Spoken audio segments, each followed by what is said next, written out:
Shalom, selamat bergabung dalam program Baca Alkitab setiap hari. Saya berdoa semoga Bapak Ibu Saudaraku semua diberkati Tuhan melalui pendengaran dan perenungan firman Tuhan setiap hari.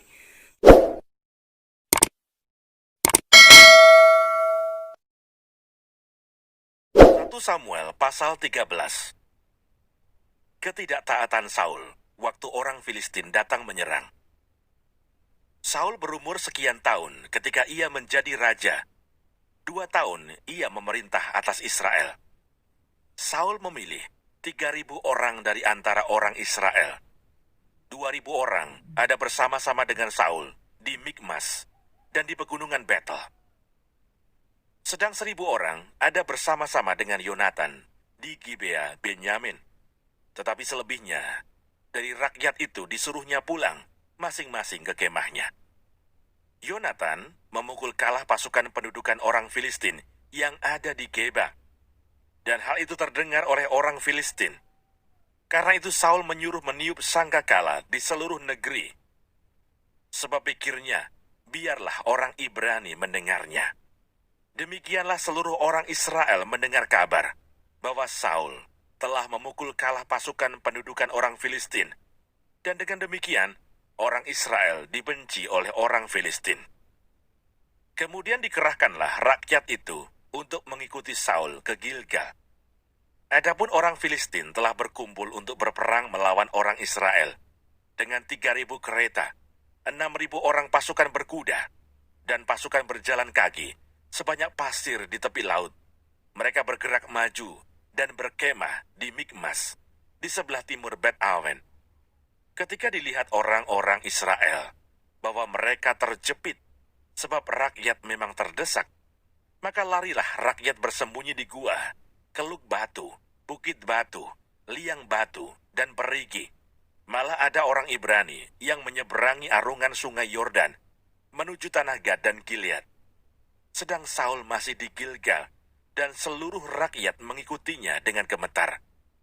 Ia menunggu 7 hari lamanya, sampai waktu yang ditentukan Samuel. Tetapi ketika Samuel tidak datang ke Gilgal, mulailah rakyat itu berserak-serak meninggalkan dia. Sebab itu Saul berkata, "Bawalah kepadaku korban bakaran dan korban keselamatan itu." Lalu ia mempersembahkan korban bakaran. Baru saja ia habis mempersembahkan korban bakaran, maka tampaklah Samuel datang. Saul pergi menyongsongnya untuk memberi salam kepadanya. Tetapi kata Samuel, "Apa yang telah kau perbuat?" Jawab Saul, "Karena aku melihat rakyat itu berserak-serak meninggalkan aku, dan engkau tidak datang pada waktu yang telah ditentukan. Padahal orang Filistin telah berkumpul di Mikmas. Maka pikirku, sebentar lagi orang Filistin akan menyerang aku di Gilgal. Padahal aku belum memohonkan belas kasihan Tuhan. Sebab itu aku memberanikan diri, lalu mempersembahkan korban bakaran." Kata Samuel kepada Saul, "Perbuatanmu itu bodoh. Engkau tidak mengikuti perintah Tuhan Allahmu yang diperintahkannya kepadamu. Sebab sedianya Tuhan mengokohkan kerajaanmu atas orang Israel untuk selama-lamanya. Tetapi sekarang kerajaanmu tidak akan tetap. Tuhan telah memilih seorang yang berkenan di hatinya, dan Tuhan telah menunjuk dia menjadi raja atas umatnya, karena engkau tidak mengikuti apa yang diperintahkan Tuhan kepadamu." Kemudian berangkatlah Samuel dan pergi dari Gilgal ke Gibea Benyamin. Tetapi Saul memeriksa barisan rakyat yang ada bersama-sama dengan dia itu, kira-kira 600 orang banyaknya. Saul dan Yonatan anaknya dan rakyat yang ada bersama-sama dengan mereka tinggal di Geba Benyamin, sedang orang Filistin berkemah di Mikmas. Maka keluarlah orang-orang penjara dari perkemahan orang Filistin dalam 3 gerombolan. Gerombolan yang satu mengambil jalan ke Ofra, ke daerah Shual. Gerombolan yang kedua mengambil jalan ke Bet Horon, dan gerombolan yang satu lagi mengambil jalan ke perbatasan yang menghadap ke lembah Seboim, arah ke padang gurun. Seorang tukang besi tidak terdapat di seluruh negeri Israel, sebab orang Filistin berkata, Jangan-jangan orang Ibrani membuat pedang atau tombak. Jadi semua orang Israel harus pergi kepada orang Filistin untuk mengasah mata bajaknya, beliungnya, kapaknya, atau aritnya masing-masing. Adapun bayarannya ialah 2/3 shikal untuk mata bajak dan beliung, dan 1/3 shikal untuk mengasah kapak dan untuk memasang kusa. Sehingga pada hari pertempuran itu, sebilah pedang atau lembing pun tidak terdapat pada seluruh rakyat yang ada bersama Saul dan Yonatan. Tetapi Saul dan Yonatan anaknya itu masih mempunyainya. Kepahlawanan Yonatan. Dan suatu pasukan pengawal orang Filistin telah keluar ke pelintasan gunung di Mikmas.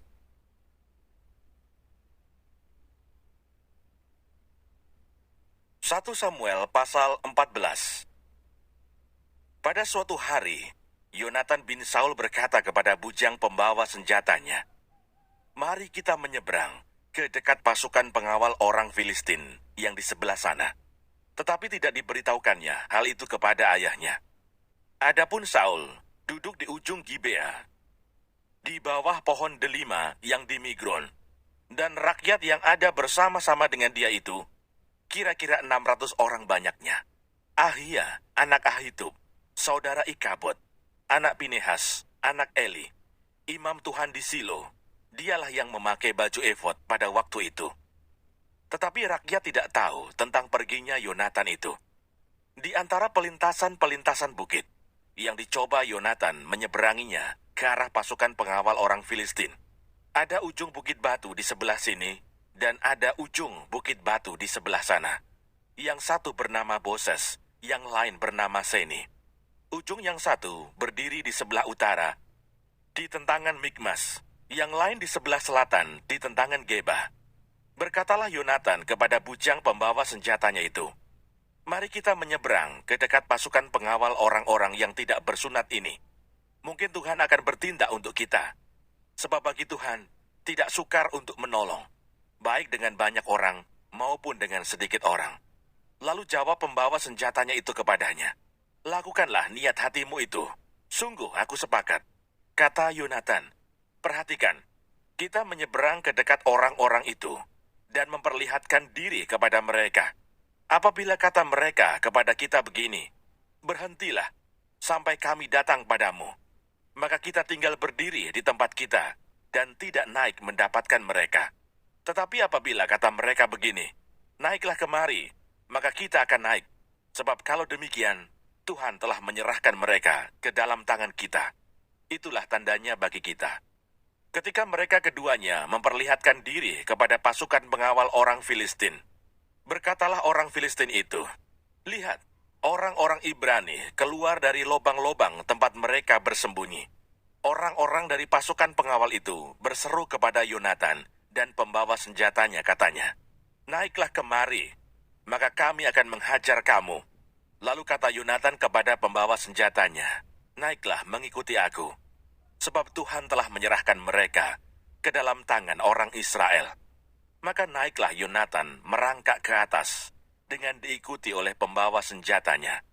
Orang-orang itu tewas, terparang oleh Yonatan, sedang pembawa senjatanya membunuh mereka dari belakang.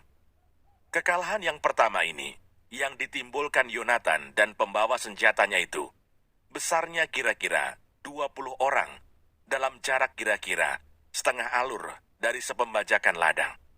Lalu timbullah kegentaran di perkemahan, di padang, dan di antara seluruh rakyat. Juga pasukan pengawal dan penjara-penjara itu gentar, dan bumi gemetar, sehingga menjadi kegentaran yang dari Allah.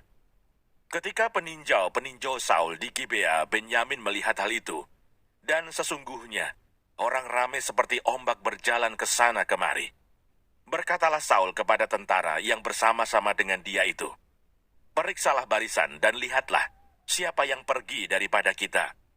Mereka memeriksa barisan, dan ternyata Yonatan dan pembawa senjatanya tidak ada. Lalu kata Saul kepada Ahia, "Bawalah baju efod kemari." Karena pada waktu itu dialah yang memakai baju efod di antara orang Israel.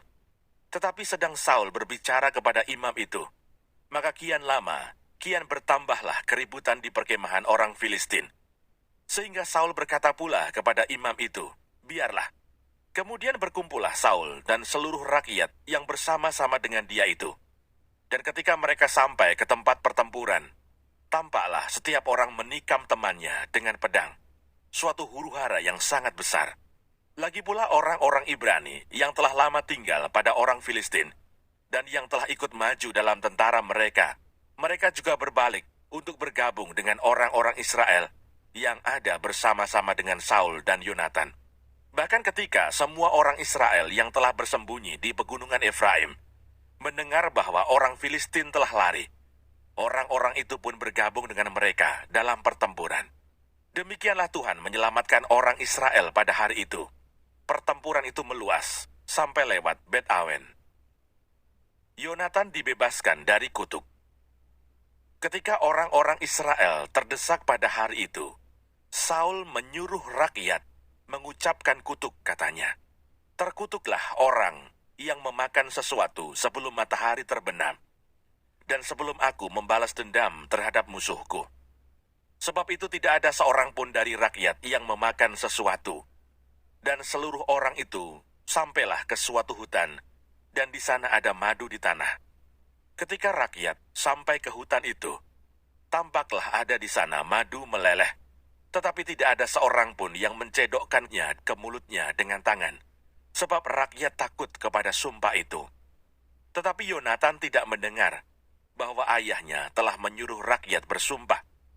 Ia mengulurkan tongkat yang ada di tangannya dan mencelupkan ujungnya ke dalam sarang madu. Kemudian ia mencedokkan ke mulutnya dengan tangan. Lalu matanya menjadi terang lagi.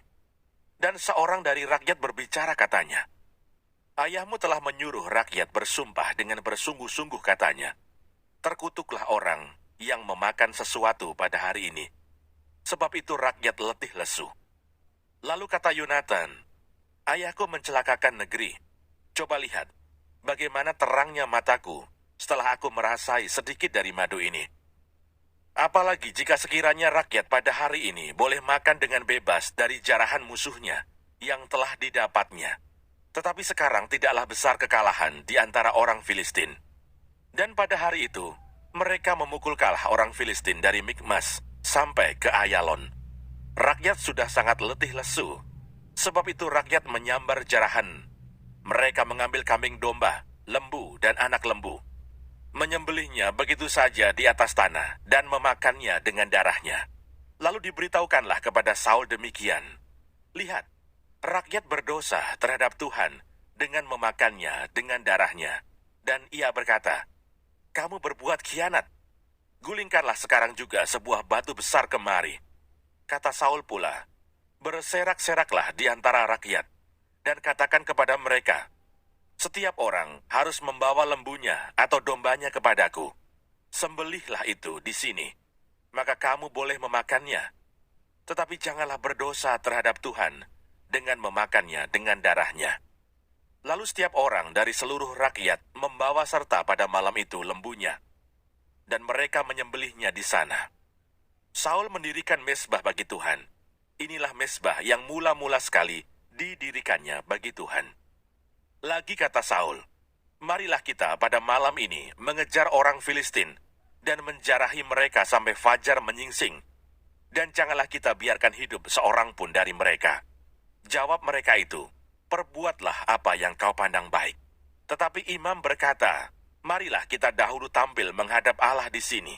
Saul bertanya kepada Allah, "Bolehkah aku mengejar orang Filistin itu? Akan kau serahkankah mereka ke dalam tangan orang Israel?" Tetapi pada hari itu, ia tidak menjawab Saul. Lalu kata Saul, "Datanglah kemari, kamu segala pemuka rakyat, berusahalah mengetahui apa sebab dosa ini terjadi pada hari ini. Sebab demi Tuhan yang hidup, yang menyelamatkan orang Israel, sekalipun itu disebabkan oleh Yonatan anakku, maka ia pasti akan mati." Tetapi seorang pun dari seluruh rakyat tidak ada yang menjawabnya.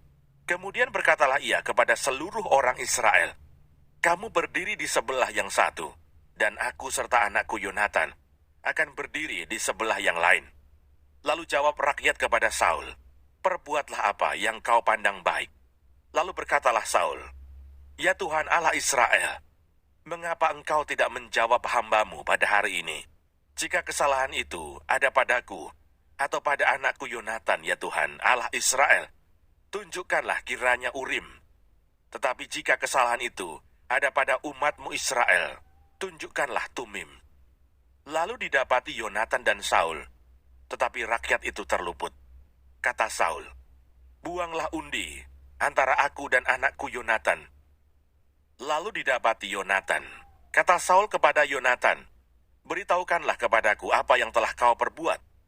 Lalu Yonatan memberitahukan kepadanya, katanya, "Memang, aku telah merasai sedikit madu dengan ujung tongkat yang ada di tanganku. Aku bersedia untuk mati." Kata Saul, "Beginilah kiranya Allah menghukum aku. Bahkan lebih lagi daripada itu. Sesungguhnya, Yonatan, engkau harus mati." Tetapi rakyat berkata kepada Saul, "Masakan Yonatan harus mati? Dia yang telah mendapat kemenangan yang besar ini di Israel. Jauhlah yang demikian, demi Tuhan yang hidup. Sehelai rambut pun dari kepalanya takkan jatuh ke bumi. Sebab dengan pertolongan Allah juga dilakukannya hal itu pada hari ini.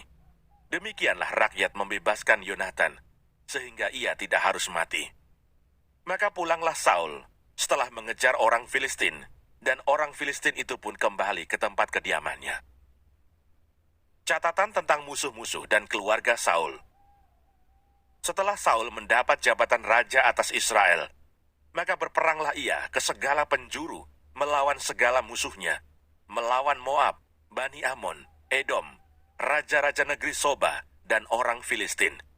Dan kemanapun ia pergi, ia selalu mendapat kemenangan. Ia melakukan perbuatan-perbuatan yang gagah perkasa, memukul kalah orang Amalek, dan melepaskan Israel dari tangan orang-orang yang merampasi mereka. Anak-anak lelaki Saul ialah Yonatan, Yisvi, dan Malkisua. Nama kedua anaknya yang perempuan, yang tertua bernama Merab, yang termuda bernama Mikal. Istri Saul bernama Ahinoam, anak Ahimaas. Panglima tentaranya bernama Abner, anak Ner, paman Saul.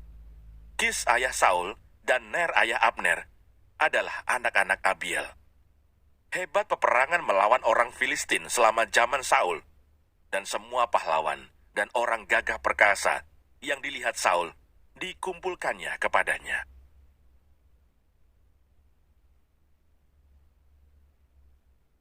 1 Samuel pasal 15. Saul ditolak sebagai raja. Berkatalah Samuel kepada Saul, "Aku telah diutus oleh Tuhan untuk mengurapi engkau menjadi raja atas Israel umatnya. Oleh sebab itu, dengarkanlah bunyi firman Tuhan. Beginilah firman Tuhan semesta alam. Aku akan membalas apa yang dilakukan orang Amalek kepada orang Israel, karena orang Amalek menghalangi-halangi mereka ketika orang Israel pergi dari Mesir. Jadi pergilah sekarang, kalahkanlah orang Amalek, tumpaslah segala yang ada padanya, dan janganlah ada belas kasihan kepadanya. Bunuhlah semuanya, laki-laki maupun perempuan, kanak-kanak maupun anak-anak yang menyusu, lembu maupun domba, unta maupun keledai." Lalu Saul memanggil rakyat berkumpul dan memeriksa barisan mereka di Telaim. Ada 200.000 orang pasukan berjalan kaki, dan 10.000 orang Yehuda. Setelah Saul sampai ke kota orang Amalek, disuruhnyalah orang-orang menghadang di lembah. Berkatalah Saul kepada orang Keni, "Berangkatlah, menjauhlah, pergilah dari tengah-tengah orang Amalek, supaya jangan kulenyapkan kamu bersama-sama dengan mereka. Bukankah kamu telah menunjukkan persahabatanmu kepada semua orang Israel ketika mereka pergi dari Mesir?" Sesudah itu menjauhlah orang Keni dari tengah-tengah orang Amalek. Lalu Saul memukul kalah orang Amalek, mulai dari Hawila sampai ke Sur, yang di sebelah timur Mesir. Agag, raja orang Amalek, ditangkapnya hidup-hidup, tetapi segenap rakyatnya ditumpasnya dengan mata pedang. Tetapi Saul dan rakyat itu menyelamatkan Agag dan kambing domba, dan lembu-lembu yang terbaik, dan tambun, pula anak domba dan segala yang berharga. Tidak mau mereka menumpas semuanya itu.